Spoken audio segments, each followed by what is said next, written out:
Hello and welcome to another video. In today's video, this is another one of my busting series. So here's this Sharyl Attkisson, and she's doing this story here. And my issue with this story is just let me play the start here for you. America's breadbasket with a push for green energy running up against rural residents trying to preserve a way of life. Now, some claim the stakes are even higher and could impact all of us, with a growing number of food farms being gobbled up by solar farms. Today, we're off to Wisconsin, where some rural landscapes are becoming a shiny sea of solar panels. All right, so she goes on for 8 minutes. She talks to various people. And in this whole 8 minutes, it's 100% presumed that this is an entirely an either or situation. So this woman professes to be a journalist, but how do you do a story on solar and farming and not talk about photovoltaic agriculture? I mean, this is when you look into this, because I've been into photovoltaic agriculture for I think about 5 years now.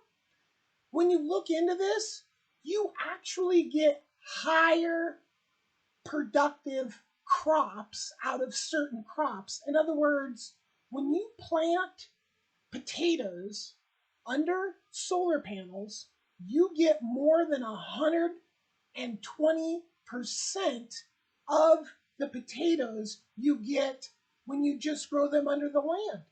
Okay? So you can take land, put solar panels on it, and get both. How in 8-minute video does this woman not talk about that at all? You know why? Because this is conservative bias. She goes and she interviews this conservative guy here, this conservative out of production. Congressman, I believe, or maybe as a state guy or whatever.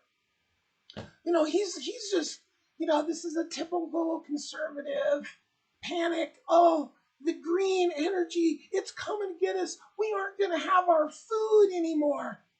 We got to stop this. We got to prevent this. They're going to ruin our food and we're all going to starve to death. This is the level of ignorance that comes out of this guy's mouth. Like, this guy's in charge of things and he doesn't even know about this. This is what's wrong with our country. Okay, this guy's probably a lawyer. So he thinks he's a bright guy, but he's really not that smart. He's not even smart enough to think, well, gee, I wonder if we combine solar and food production, what would happen? Nobody's ever said anything to this. This is what is wrong with our country. And we have this woman here, good old Sharyl. She does a whole 8 minutes on this. 2 different people in this tell her it's only 1% of the land, which, in my opinion, that's a waste. Let's not waste 1% of the land on solar. Let's make 1% of the land photovoltaic agriculture. Sure, it's a little more expensive because the way you have to put the solar panels up in the air higher so you can get your equipment underneath, that makes it a little more expensive. But who cares? It's the smartest thing to do. It's better than solar. It's better than farming. So combine the two, and can we just get people, look, comments are off. Why are comments off? Because there's a narrative here, a narrative of ignorance, a narrative of anti-future, anti-clean energy.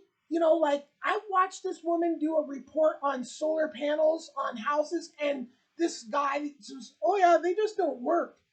Like, literally comments off saying solar panels don't work. You're not smart enough to hook up your solar panels? Because I live on solar, lady. And yeah, they work just fine. They work fabulously, okay?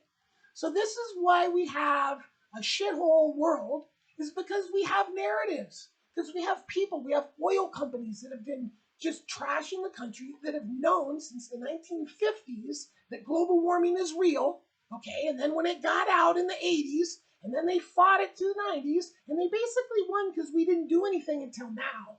So, but this is just all part of the same climate denying ignorance. Okay, she does an 8-minute story on food and solar and never once mentions the smartest thing to do. Why? I don't know. Maybe her audience isn't that bright. Maybe she's paid by the oil companies. I don't know. But the level of ignorance coming out of this is dangerous, really, because she's presuming. Oh, it's only at 8 minutes. Oh, 44 minutes ago. So she's presuming to be like the authority and speak to the authorities. But not one of the people in this whole video, not one, says any, not even the smart people, say anything about this. So, yeah, send this Sharyl Attkisson this video and have a nice day. Peace.